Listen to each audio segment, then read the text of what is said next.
미라클 모닝 애청자 여러분 안녕하십니까? 어제는 히스기야의 눈물에 대해서 여러분에게 말씀을 드렸습니다.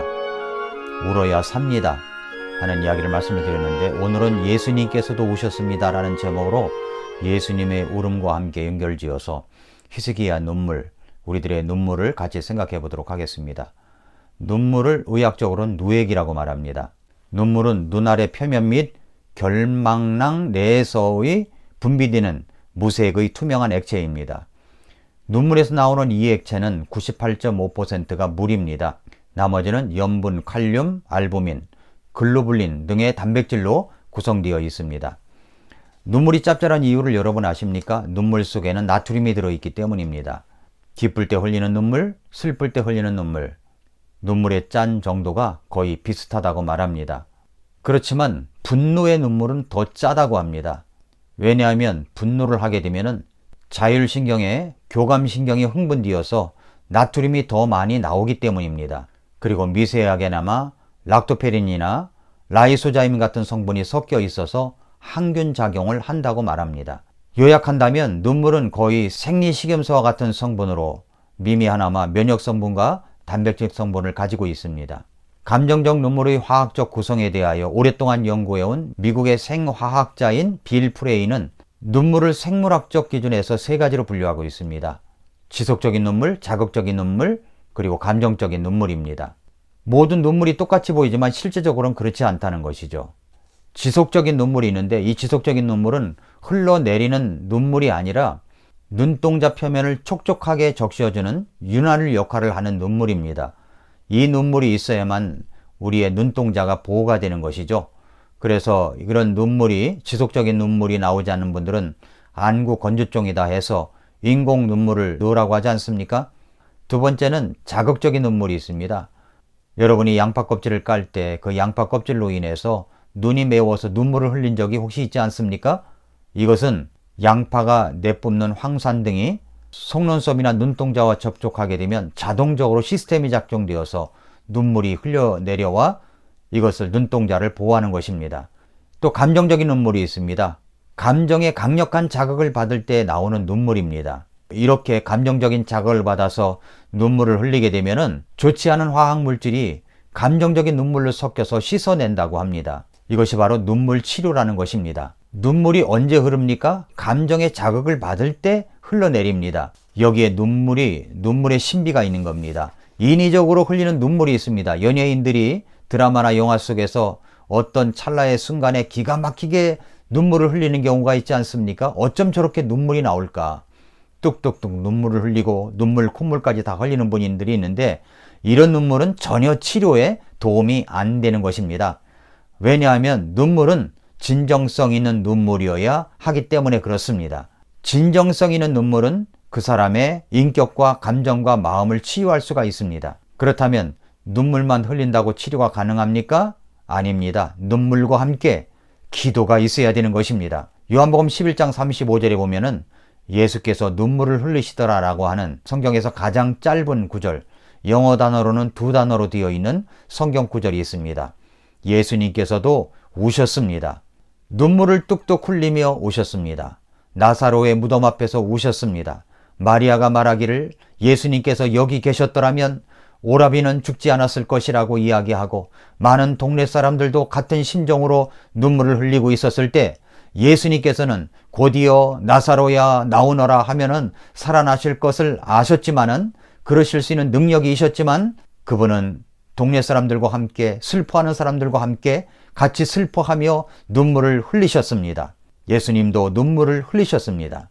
사랑하는 사람을 잃은 비통한 마음을 눈물로 씻어낸 것입니다. 이렇게 진정성 있는 눈물은 마음 깊은 곳으로부터 흘러나오는 아주 짠 눈물입니다. 진한 눈물입니다. 진실한 마음이 담아져 있는 것입니다. 우리가 스트레스를 받거나 신경을 쓰다 보면은 위가 안 좋아지고 위염이 생기고 소화기 계통에 문제가 일어납니다. 그것은 카테코라민이라고 하는 스트레스 호르몬이 분비가 되기 때문이라고 합니다. 그래서 병원에 가면은 위가 안 좋아서 가면은 혹시 신경 쓰이는 일이 있습니까? 혹시 스트레스 받은 일이 있습니까? 이렇게 묻지 않습니까? 그것은 왜 그러냐면 카테코라민이라고 하는 스트레스 호르몬이 분비가 되어 있기 때문에, 이것이 몸에 쌓이다 보면은 그것이 몸을 해하고 몸에 악영향을 주는 것입니다. 그런데 여러분, 이런 것들이 약으로 치료될 수 있다고 하지만 우리가 하나님 앞에서 진정성 있는 눈물을 흘리게 된다면 그 카테코라민이라고 하는 스트레스 호르몬이 눈물과 함께 모두 다 흘러 나온다는 사실입니다. 진정성 있는 눈물이 그렇게 만드는 것입니다. 그러니까 눈물이 나를 살리는 것입니다. 우리 안에 눈물이 있습니까? 이 눈물은 우리 몸을 보호하는 방어 기제를 하고 있는 셈입니다. 눈물은 마음을 정화시키는 역할을 합니다. 분노의 눈물일지라도 뚝뚝 흘리면 마음이 시원하게 느껴지지 않습니까? 사랑하는 애청자 여러분, 여러분이 혹시 극도의 중의심이 있으십니까? 말 못할 두려움의 공포가 몰려오는 것 같습니까? 공허감 같은 것들이 몰려오는 것 같습니까? 애타는 마음으로 어쩔 줄 몰라 하십니까? 그렇다면 그 심정을 가지고 우리 하나님 앞에 엎드려 눈물 기도를 드리시기를 바랍니다. 김옥림이라고 하는 시인이 눈물은 짜야 한다라고 하는 시를 졌습니다. 한번 들어보시기 바랍니다. 눈물은 짜야 눈물이다. 눈물이 그저 맑게만 한다면 그게 어디 눈물인가? 눈물은 짜야 눈물인 것이다. 눈물은 짜야 한다. 눈물이 짜야 몸속에 쌓인 슬픔과 고통이 미움과 절망의 찌꺼기를 깨끗이 정화해서 눈물로 내보내는 것이다. 눈물은 짜야 눈물인 것이다. 한껏 울고 나면 가슴이 후련해지는 것은 마음이 맑아졌기 때문이다. 눈물을 부끄러워하지 말라. 눈물 많은 사람은 그만큼 마음이 맑다는 것이다. 눈물은 진실할 때만 보일 수 있는 인간의 원초적 순수다. 이렇게 시를 졌습니다. 제가 한참 병원에서 신세를 졌을 때의 일입니다. 제 병실에 60이 넘으신 분이 들어왔습니다. 성격이 괄괄하신 분입니다. 제가 목사라는 것을 알고 저에게 접근해서 그동안 자기가 들었던 유명한 목사님들의 설교를 이름을 열거하면서 그 분석을 하며 비판을 해대기 시작하는데 정말로 놀랍게 비판을 하는 것이었습니다.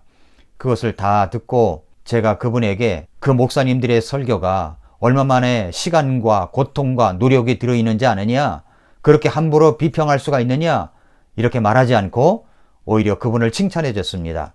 성경에도 보면 들을 귀가 있는 자는 들을지어다 라고 이야기를 했는데 선생님은 보면 들을 귀가 있는 것 같다고, 들을 귀가 없으면 그런 비평도 할 수가 없다고, 선생님은 정말로 이 설교를 듣는 실력이 아주 탁월한 분 같다고 이야기를 했습니다. 그랬더니 이분이 저에게 더 접근을 하는 것이었습니다. 이런 이야기 저런 이야기를 하는 것이었습니다. 이분에게 복음을 전해야 되겠다고 생각이 들었습니다. 그러나 제가 먼저 접근하지는 않았습니다. 이분이 적극적인 분이어서 저에게 접근을 하고 있기 때문입니다.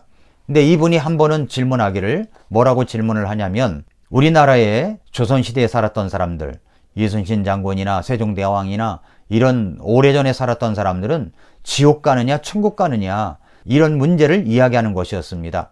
그래서 저는 이런 문제를 같이 또 이야기하다 보면 그 논쟁이 끝이 없을 것 같아서 이렇게 말했습니다. 선생님은 마음속에 엄청난 갈급함이 있는 것 같습니다. 선생님 마음속에 있는 그 갈급함을 해결한다면 선생님이 갖고 있는 모든 문제는 한 방에 해결할 수가 있습니다. 이렇게 이야기를 했습니다. 그리고 나서 그 다음에 저하고 상담을 하기로 했습니다. 저녁 6시에 상담하기로 했는데 간호사들이 이 검사 저 검사 해야 된다고 해서 상담을 하지를 못했습니다. 그리고 나서 그 다음날 아침에 상담하기로 했는데 상담을 할 때에 이분이 굉장히 두려워하는 것 같았습니다. 옆에 있던 간병인이 거들어주면서 잘 해보라고 응원을 했습니다. 그래서 제가 이분을 놓고 구령 상담을 하기 시작했습니다. 엄청 두려워하는 것 같아서 말씀을 가지고 십자가의 복음을 전하고 예수님께서 우리의 모든 죄를 용서해 주셨으며 하나님 앞에 죄를 회개하고 예수님을 구주로 믿으면 된다고 이야기를 했습니다. 그리고 나서 하나님 앞에 같이 기도를 했습니다. 성경책에 손을 얹고 기도를 했습니다. 영접하는 기도를 했습니다. 그리고 나서 제가 기도를 해 주었습니다.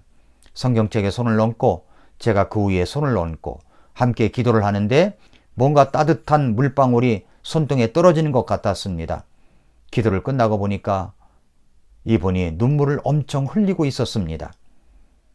그분 속에 있었던 고통, 아픔, 이런 모든 것이 섞여서 하나님의 은혜와 함께 눈물로 쏟아낸 것입니다. 진정성 있는 눈물로 하나님 앞에 드림으로 예수님을 구주로 믿게 되어서 하나님께 감사드렸습니다. 눈물은 우리의 항체 생성을 증가시킵니다. 눈물은 우리의 모든 상처를 씻어내십니다. 눈물 한 방울이 떨어지면 온몸의 치유 시스템이 가동되는 것입니다. 그래서 심혈관계, 소화기계, 면역계에만 국한되는 것이 아니라 골격계근이나 관절계통도 좋아집니다. 눈물이 많으면 피부도 좋아진다고 합니다. 눈물이 많은 여자치고 피부가 안 고운 사람이 없다고 하네요. 그렇게 눈물 기도를 드리면 웃는 것 그 이상의 효과를 봅니다. 한바탕 크게 웃으면 5분 동안 에어로빅을 하거나 3분 동안 노를 젓는 효과가 있다고 하는데, 또 한바탕 크게 웃으면 우리 몸의 근육이 650개의 근육 중에 251개가 움직인다고 하는데, 우리가 하나님 앞에 그렇게 울면 뺨 근육, 다른 안 쓰는 근육까지 합쳐져서 우리의 모든 몸의 근육을 움직이게 하는 웃음 그 이상의 효과를 보게 되는 것입니다. 사랑하는 애청자 여러분, 눈물의 위력을 아셨습니까? 그렇다면 우리가 하나님 앞에 울어야 삽니다. 역사는 눈물이 흘러가는 방향으로 흘러가게 되어 있습니다. 히스기야도 하나님 앞에 눈물을 흘려 병고침을 받았습니다. 느헤미야의 기도는 고국을 다시 살리는 역사를 가져왔습니다. 예수님도 우셨습니다. 우리도 이 민족을 생각하며 나라를 생각하며 눈물을 흘리게 될 때, 여러분이 여러분의 자녀를 생각하며 눈물을 흘리게 될 때, 여러분의 직장을 붙들고 사업을 붙들고 여러분의 공동체를 붙들고 그리고 특별히 교회를 붙들고 기도하기 시작할 때, 그 흘리는 눈물의 기도는 흘러가는 눈물의 방향대로 역사를 일으킬 수가 있습니다. 예수님도 우셨습니다. 울어야 삽니다. 역사는 눈물이 흘러가는 방향으로 흘러갑니다. 오늘도 미라클 모닝입니다.